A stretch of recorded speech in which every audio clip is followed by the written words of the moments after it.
భార్యాభర్తలు కలిసిన తర్వాత ఒకవేళ వైఫ్‌కి గాని, హస్బెండ్‌కి గాని ఏవైనా వైరసెస్ గాని, లేపోతే సుఖవ్యాధులు సెక్షువల్లీ ట్రాన్స్‌మిటెడ్ డిసీజెస్ గాని ఏవైనా వస్తే ప్రెగ్నెంట్ అవ్వడానికి ఏమైనా ఇబ్బందులు ఎదుర్కొంటారా? సుఖవ్యాధులనేవి రకరకాలు ఉంటాయండి. కొన్ని వైరస్ ద్వారా ఉంటాయి, కొన్ని బాక్టీరియా ద్వారా ఉంటాయి, కొన్ని ఫంగస్ ద్వారా ఉంటాయి.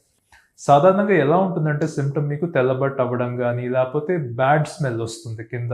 వెజైనా నుంచి స్వాబ్ తీసి అది కల్చర్‌కి పంపించి ఎటువంటి బాక్టీరియా వచ్చింది అని చూస్తాం.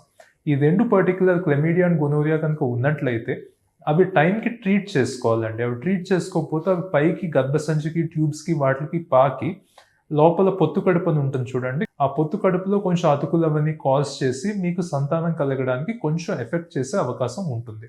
సెకండ్, సిఫిలిస్ అని ఒక జబ్బు ఉంటుందండి. ఇది కూడా సెక్స్ ద్వారా అంటుకునే వ్యాధి.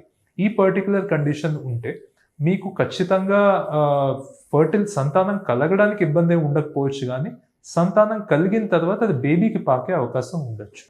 Next HIV, herpes and hepatitis అండి. ఇలాగా ఈ పర్టిక్యులర్ కైండ్ ఆఫ్ సుఖవ్యాధులన్నిటికి దేనికి దానికి ట్రీట్మెంట్ ఉంటుంది. ఆ ట్రీట్మెంట్ తీసుకొని మీరు ప్రెగ్నెన్సీకి ట్రై చేయొచ్చు. Thank you.